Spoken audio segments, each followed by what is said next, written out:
Maintenant, allons voir, entre guillemets, les mal-aimés, et pourtant, qui grâce à la nouvelle méga horde, deviennent intéressants. Les Trogoths. Allons voir les Trogoths. Attendez, je vérifie. Est-ce que j'ai oublié un truc au niveau des bataillons des... Squig? Non, j'ai rien oublié. Sur les araignées, il y a beaucoup de bataillons. Les Trogoths, ils avaient qu'un seul bataillon, qui était le Trogpo. Le requis, c'était d'avoir un boss, de mettre entre 3 et 9 Trogoths.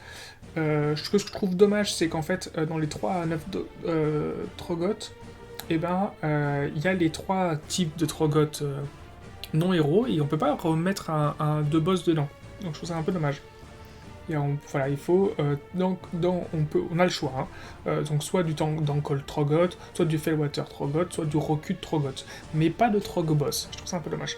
Et on peut avoir juste de 0 à 2 Algiozler Gargant. Je peux vous assurer que jamais, jamais, jamais je ne vous proposerai de mettre du Gargant dans vos armées. Alors, qu'est-ce que... Voilà, allons voir maintenant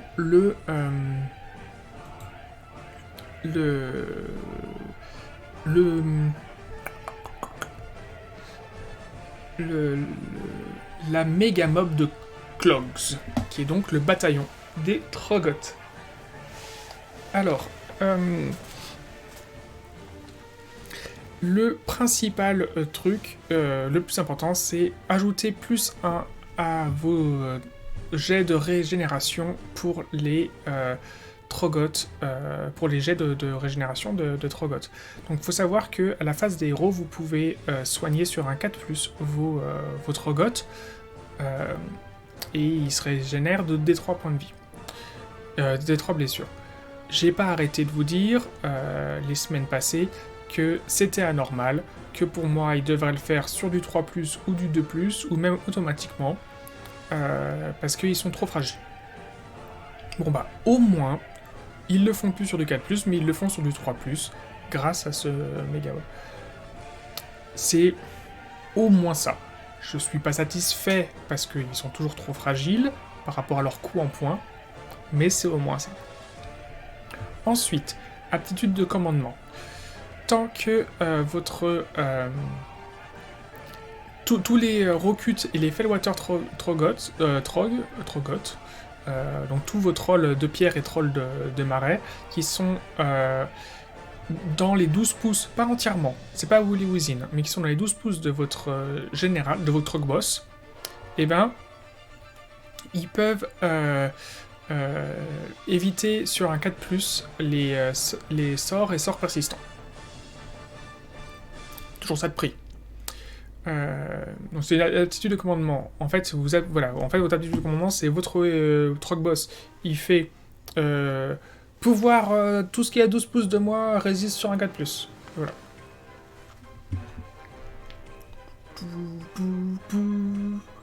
Ensuite, c'est trait de commandement. Trait de commandement. Tant que votre général est sur le champ de bataille, vous recevez un point de commandement sur du 4+, à la phase des héros. Donc c'est cool. C'est cool. Voilà, vous recevez un point de commandement sur du 4+. Voilà, trop cool. Trop cool. L'artefact de pouvoir qui est imposé à votre boss. Sur 5+, vous évitez vous évitez les blessures mortelles, tout simplement. Et enfin, le dernier bonus de votre truc,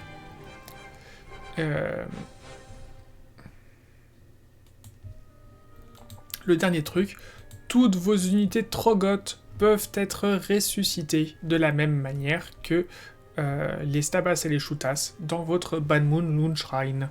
Donc voilà, vous perdez votre unité de 3 ou de 6 Trogoth, vous pouvez les faire revenir ici, sachant qu'il faut avoir juste le mot-clé Trogoth, donc ça marche aussi pour les Dankol Trogoth, et c'est cool, pas besoin que c'est pas limité aux lignes, Donc voilà, c'est comme pour les squigs, ça peut être très très intéressant pour le coup. Euh, euh, et voilà, ça peut être tout à fait, être efficace.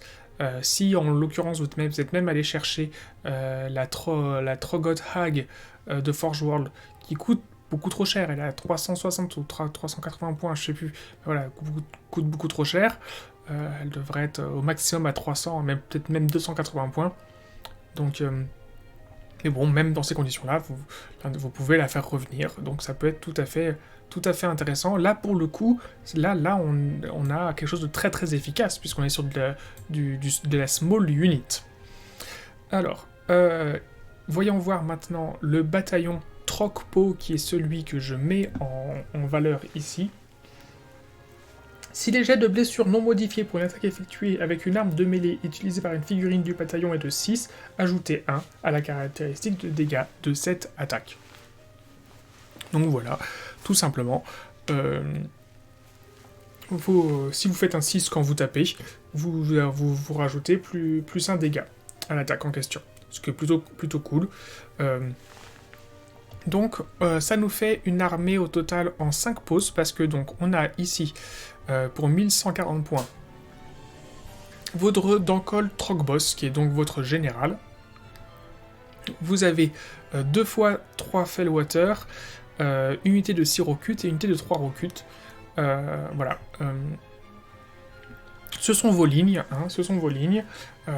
on aurait pu tout à fait décider de faire une seule unité de 6 Fellwater, mais je pense que c'est plus efficace de vous permettre, en fait, de les avoir séparés et en fonction des déplacements, de pouvoir les déplacer séparément.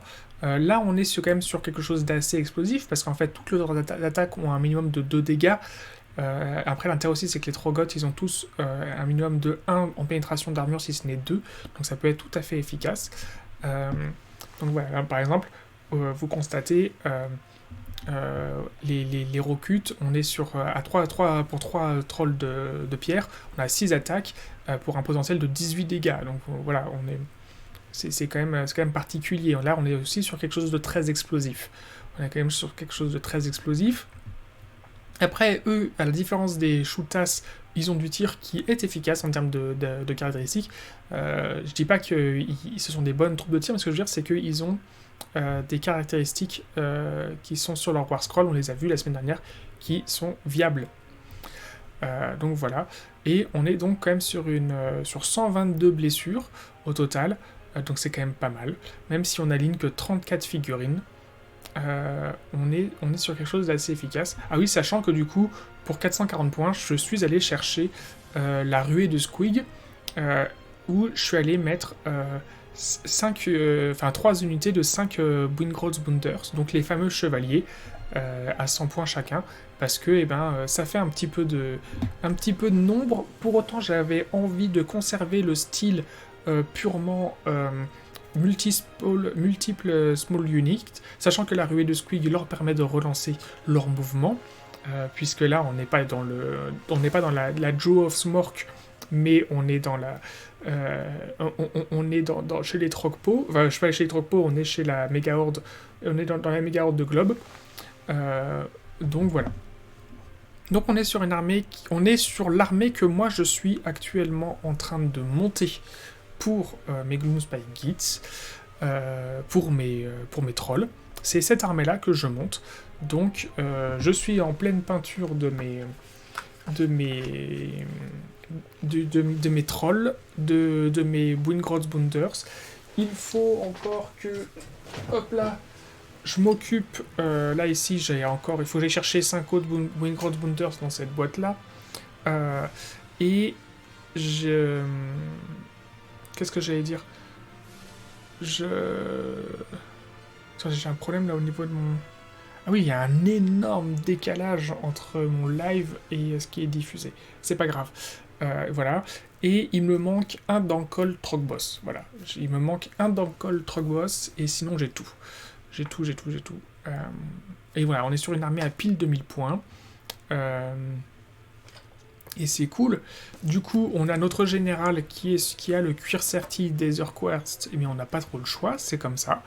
Euh, et on va chercher le machin luisant pour le second d'Ankol Trog Boss, parce que comme ça lui fait un tanking à 4+, et on prend le fétiche tête de lune pour le Madcap Shaman, et, et voilà, pour pouvoir avoir le.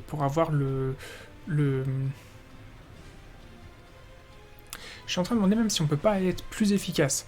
C'est-à-dire qu'en fait, sachant que notre méga mob nous permet de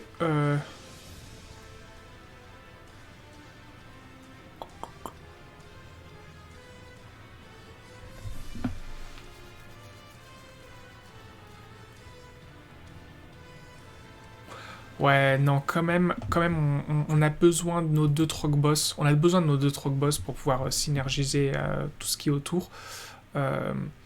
Donc, en fait, je me demandais si on n'allait pas chercher. En fait, on retirait pas le Fungoid Kev Shaman à 90 points pour mettre un second Madcap. Pour, au lieu d'aller chercher le machin luisant pour le second Trog Boss, en fait, aller prendre l'autre objet pour l'autre Madcap qui fait un -1 pour toucher et pour aller justement faire le combo que je vous disais tout à l'heure, faire un -2 pour toucher les Feywater, les trolls de marais. Mais non. Mais non, on va garder ça, c'est plus stable. C'est plus stable. Donc voilà, donc on est quand même sur une armée voilà, qu'on a vu qui est assez explosive. Hein. On passe du simple au double en termes d'attaque et de dégâts potentiels. Mais quand même, je pense qu'il peut tout à fait être viable. On a un peu compensé le manque de résistance des trolls, mais ça peut se jouer, ça peut tout à fait se jouer. Je pense que ça peut tout à fait être intéressant et se jouer. Sachant que c'est quand même des troupes qui se déplacent à 6, donc ils ont un bon mouvement, hein, ça se suit bien. Donc voyons voir la méga horde, l'autre méga horde. Donc l'autre méga horde, elle est à... donc elle est à 1990 points, et je suis parti sur quelque chose de purement élitiste. La méga horde piétineuse, je suis parti sur quelque chose de purement élitiste, qui est donc en 3 pauses. Où là, je suis parti sur quelque chose de full troll. De full troll, et pourquoi ? En fait, je suis allé chercher la méga horde piétineuse, qui est donc le bataillon qui est sorti dans le... qui est sorti donc avec le White Dwarf 457, et le bataillon le bataillon il fait il coûte 160 points, donc c'est ça, il coûte 160 points, et qu'est-ce qu'il fait vos unités peuvent effectuer un mouvement de retraite et quand même tirer et charger au même tour.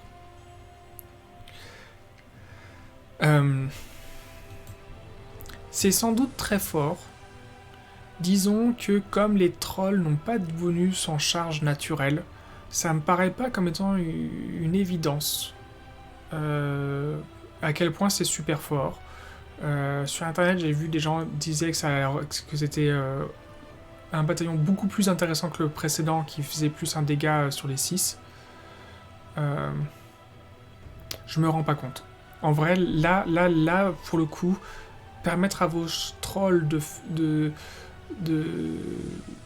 faire une retraite et de recharger dans la foulée, oui, ça permet sans doute de se déplacer, de quitter un... Oula, pardon, j'ai tapé dans la caméra.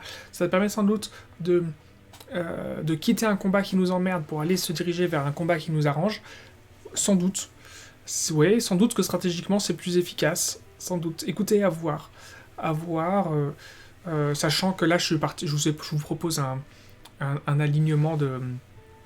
C'était pour vous proposer une liste complètement différente, mais dans les faits, on peut repartir sur la même liste, puisque là, à peu de choses près, en fait, on se retrouve avec à 10 points près avec la même armée, et voilà. C'est-à-dire qu'en fait, si jamais je monte cette armée-là, et si un jour j'ai un doute sur l'efficacité du bataillon Trogpo, et ben ça me posera aucun problème de tester la méga horde piétineuse, puisque ce sont les mêmes requis, et que les bataillons à 10 points près valent la même chose. Donc pourquoi pas.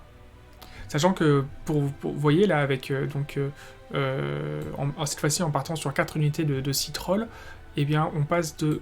On a 99 attaques pour un potentiel de 246 dégâts, et en fait sur la Trogpo, on était sur 128 attaques pour un potentiel de 247 dégâts. Donc en fait on reste sur quelque chose de assez similaire en termes sur le papier. Donc... sauf que là on passe de 34 figurines à 26. Voilà, 8 figurines de différence. Voilà, quitte à être élitiste. Et là, on est... Le souci de cette armée-là, par contre, c'est qu'elle n'a aucune règle qui va dire bah écoutez, vos trolls, ils coûtent 2. Parce que là, clairement, pour une armée comme celle-là, on a besoin de dire que les trolls, ils coûtent 2. Parce que sinon, c'est pas viable. Et c'est con, parce qu'en fait, ça aurait dû être dans le clan. Et c'est pas marqué dans le clan. Ça aurait dû être dans le clan le méga mob de Clogs. Ça aurait dû être marqué. Vos trolls comptent pour 2 figurines pour tenir les objectifs. Et c'est pas marqué. Ça c'est dommage. Ça c'est dommage.